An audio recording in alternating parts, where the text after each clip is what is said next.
I'm a single mom. I'm an RN. When they asked me to talk about who I am, I had to ask my kids because I kind of forgot. And there is a good reason for that, but I'll get into that as we go through the presentation. So my kids are like, okay, so mom, you're a nurse and you're a single mom of 2 teenage kids and you like to ride motorcycles, and I do.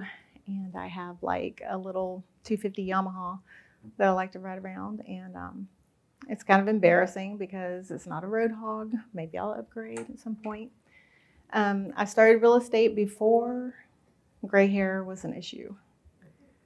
So I got that going for me, which is nice. My first property was in Florida. I was 23 years old. The purchase price was $40,000. The interest rate was 7%. I know we think that's high now, but back then it really wasn't. I sold that property for $68,000, and the return gave me $28,000. So I had no clue what I was doing. I just knew that I wanted to buy some properties. I was looking for a mentor, couldn't find anybody, was trying to follow Russ Whitney, of all people, way over my head. If anybody knows who Russ is, I just couldn't follow him. I was like 23 years old, and what he said just didn't make sense to me. So with that property, I knew that I wanted to accumulate more properties. I lived in this house, but there was a house next door, and you can kind of see it in the photo, and I wanted to get a hold of that one too. The problem was I didn't know how to do it, and I didn't have anyone to tell me how to do it. Like, I didn't have anybody to ask. I didn't know that my credit was probably good enough for me to acquire that house.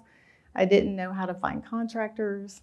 I definitely didn't know how to manage at all. And so with that in mind, I was like, okay, I'm working for this pharmaceutical company and they're running me in the ground and I can't stand it. So I'm just going to go to nursing school because that's a good idea. So I started looking around at nursing schools and ended up going back home to North Carolina because that's where I am from. And when I left for North Carolina, I rented out this property. I didn't make a dime on it. I didn't know that I could actually charge more rent than the expenses at the time. And so somehow, I didn't make any money on it, but I kept it until I was done with the nursing school, passed the boards, got a job at Wake Forest University in their NICU.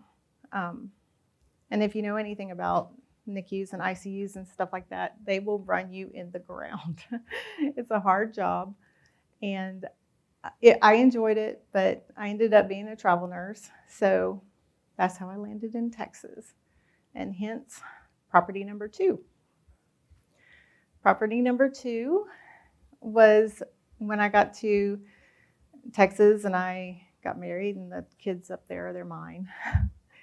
And I was homeschooling, and I found Steve on the radio. And I was listening to what he said, and I realized, again, that I need a mentor. I started to think differently about money and how to manage it and what it means to have leverage and be able to acquire more properties and things of that nature. So I started listening very carefully to Steve on the radio, and I was very skeptical, like how am I going to do this? Am I really going to learn anything? But this property taught me that what they teach works. That was my just confirmation that the things that I'd heard him talk about on the radio, and a contractor had this for sale for like $78,000. I put $17,000 down.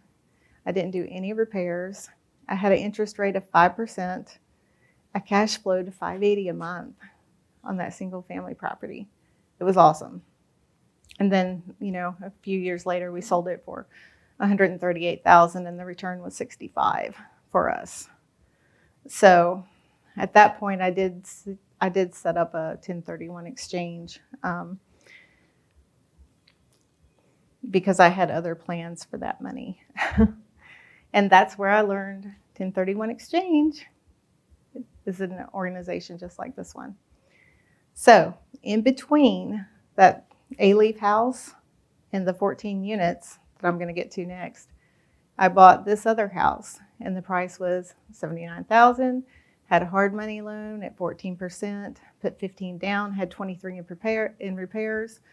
Refinanced that house after it was fixed a month later for an interest rate of 4.5%, and actually walked away with $2,500 in my pocket. The cash flow was $300 a month, and we sold it a few years later for $148 and walked away with $52,000. So in the middle of this single family property in Cyprus, I discovered that it taught me to listen to my mentor. And it also taught me how forgiving real estate can be, because I had my screw ups. I had too many people in my ear all the time, and I would change things and I would ask questions, and I was like, had too many people in my ear. Make sure your spouse is on the same page with you. My spouse did not want me to succeed. And this house right here is where I started figuring out what's going on. I decided at that point that I needed a lifeboat. So this little property out in New Mexico was my lifeboat. And I had to work my tail off to get it. And so it was my mission to get as many doors as I possibly could.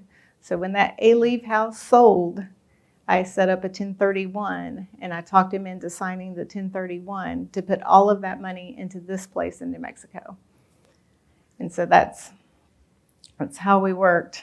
I knew I couldn't do any repairs up front when I bought the property, but the property was in a good location. I thought he thought it wasn't, because it was very industrial, the place where it was. But I was like, it won't stay that way. Like, you get to where you can see things. You can see things. You're like, hey, this, there's up and coming neighborhoods. Well, this was like an up and coming, place on 2nd Street in Albuquerque. Because I was like, it's got a beautiful mountain view, and it's full and it cash flows. And so what I had learned is, buy the property, fix as much as you can, and then your cash flow and your NRI, your bottom line is better. The first year, my bottom line, my NOI was like $20,000, because I had to fix a bunch of stuff. You can see it doesn't really look that good. So it was definitely a goal of mine to make the best place that I could and to do what I could. But we got it for $369,000, and this was in 2016. The rents that year, I think I bought it in like April or May. The rents were $62,000. The NOI that year was $20,000. I had a great big hole in the pavement of the parking lot that I had to fix. And that's when I learned that fixing parking lots is very expensive, very, very expensive. But 6 years later, it went up for $800,000, and then they got me down to $770,000. So sold it for $770,000, and we got a return of $441,000. Okay, so this is where it gets interesting. So the property, I didn't want to let it go. I put my heart and soul in it, because it was my lifeboat. But I had to. So now we're, here we are, a single mom, and I have, I got to keep my house and my kids, and, I got some startup money to do something. So I got a little bit to go on so I can do other stuff. And so the lessons that I learned is your property manager can make or break you. I had eyeballs on the ground in New Mexico. I had a wonderful property manager out there. I paid her 10%. I was good to her at Christmas. If your property manager does a good job, remember them at Christmas. Send them a gift card. A couple of $100 won't kill you. Send it to them. Let them go out to dinner. Tell them to enjoy it. Merry Christmas, whatever. I did it every year. They were my eyes and ears out there. I didn't get to go out there very often. And I remember I'm living with somebody who didn't want me to succeed. So I was like, you have to tell me what you see. And she would tell me what was going on the ground. And I would just use what I had learned at an organization just like this one. I used to be in Steve's face all the time asking him questions. And everybody was so supportive. Like they didn't know what was going on at the time, and I didn't say anything, but they were so supportive, and you can learn so much. And every day is like another learning. There's always something I didn't know. And it's a wonderful place to be. Never rent a unit out to your contractor. He was mostly like a handyman, but he was very talented.